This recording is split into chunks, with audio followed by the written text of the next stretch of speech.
Haleluya, salam kemenangan iman, salam jumpa kembali dengan saya dalam program menyapa kita dengan renungan firman Tuhan atau menanggapi video-video yang selalu salah tafsir tentang ajaran Kristen. Sebelum saya melanjutkan, jangan lupa tekan subscribe, share dan memberikan komentar-komentar yang baik, saudara. Sobat-sobat yang saya kasihi di dalam Yesus, saya bukan seorang apologet Kristen. Saya cuma sebagai orang Kristen yang setia melayani Tuhan bernama Yesus Kristus. Namun sebagai orang Kristen, saya punya hak menanggapi video-video yang beredar di dunia YouTube dengan tujuan untuk membingungkan orang Kristen atau menyesatkan orang Kristen. Itulah tujuan saya untuk menanggapi video-video yang ada. Sebelum saya lanjutkan, kita saksikan dulu sebuah rekaman video sebagai bahan renungan bersama.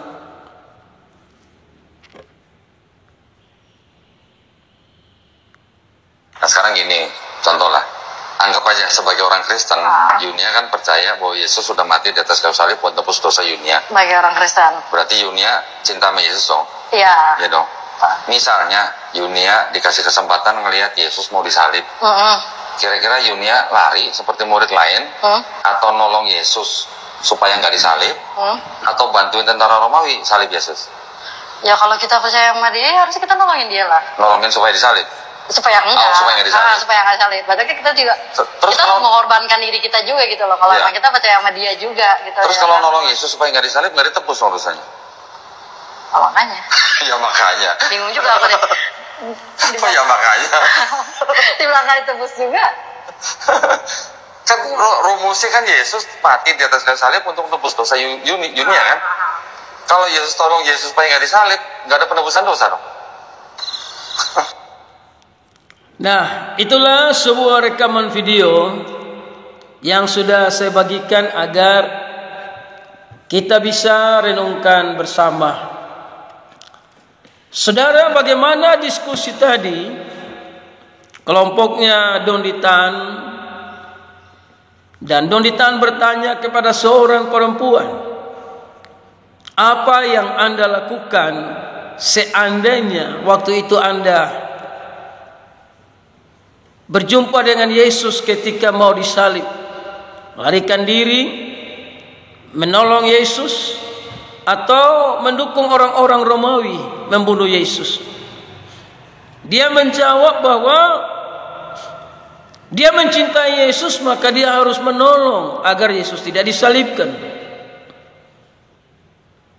Nah, kalau Yesus tidak disalibkan, bagaimana dosa diampuni? Ya, itu tadi dalam diskusi. Sobat-sobat yang saya kasihi di dalam Tuhan, apapun diskusi tadi, tentunya jawaban-jawaban yang ada tidak berdasarkan firman Tuhan.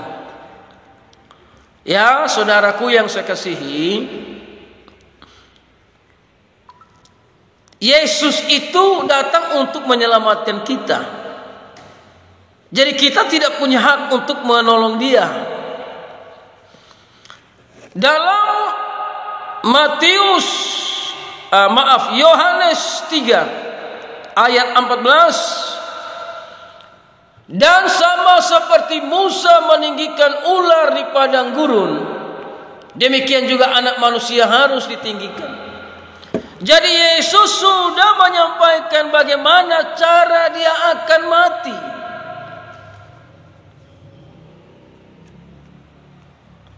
Bahkan di ayat yang ke 28 dari Matius 26, sebab inilah darahku, darah perjanjian yang ditumpahkan bagi banyak orang untuk pengampunan dosa. Jadi Yesus Kristus datang ke dalam dunia memang tujuannya untuk mati, agar lewat kematiannya itu ada pengampunan dosa lewat darahnya yang kudus. Jadi kalau saudara diskusi dengan seandai-andainya atau dengan kata semisal-misalnya, saudara tidak paham benar tentang isi Alkitab.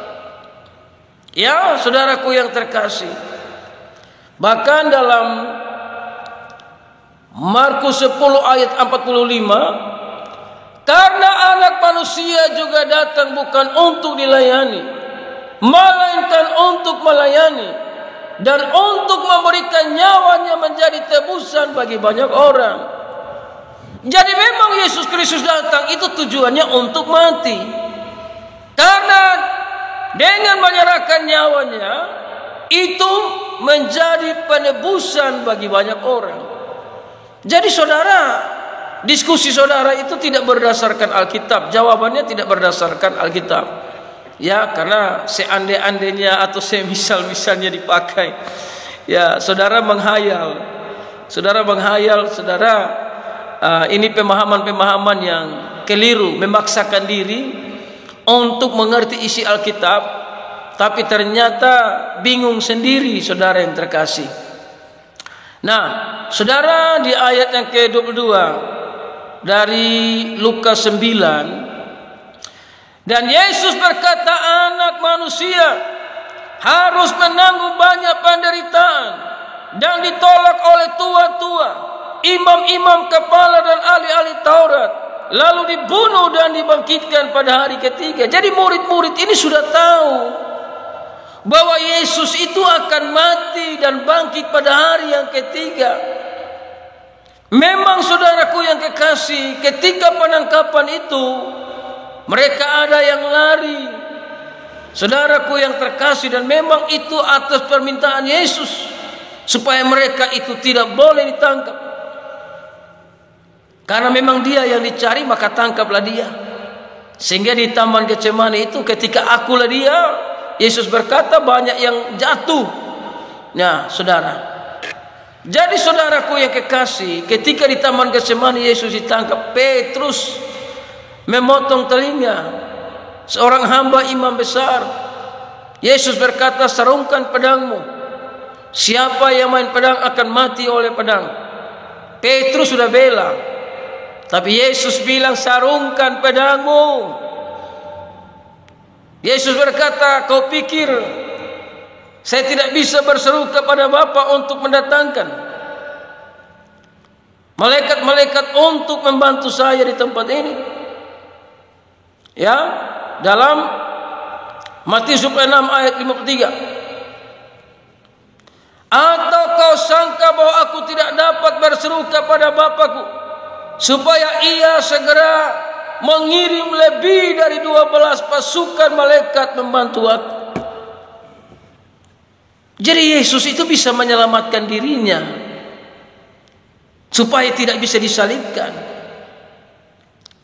Namun kalau Yesus melakukan itu, tidak ada karya keselamatan, karena memang Yesus datang untuk mengerjakan karya keselamatan. Jadi tadi seorang gadis menjawab, ya, karena diskusi ini memang dibuat untuk membingungkan banyak orang Kristen. Namun sayang, diskusinya jawabannya tidak sesuai dengan dasar-dasar Alkitab. Ya, tidak sesuai dengan dasar Alkitab. Jadi dengarkan, Yesus memang datang untuk menyerahkan nyawanya sebagai tebusan bagi banyak orang. Dan Yesus sudah menyampaikan, dia akan mengalami banyak sengsara, penderitaan, dia akan dibunuh, namun hari yang ketiga dia akan bangkit. Dan perkataan Yesus itu tepat. Pada hari yang ketiga dia bangkit, membuktikan dia adalah Tuhan yang mengatasi alam semesta. Jadi waktu itu kalau Nona ada di sana, tidak perlu bantu Yesus, karena memang Yesus datang untuk menyelamatkan saudara dan saya. Haleluya, salam kemenangan iman.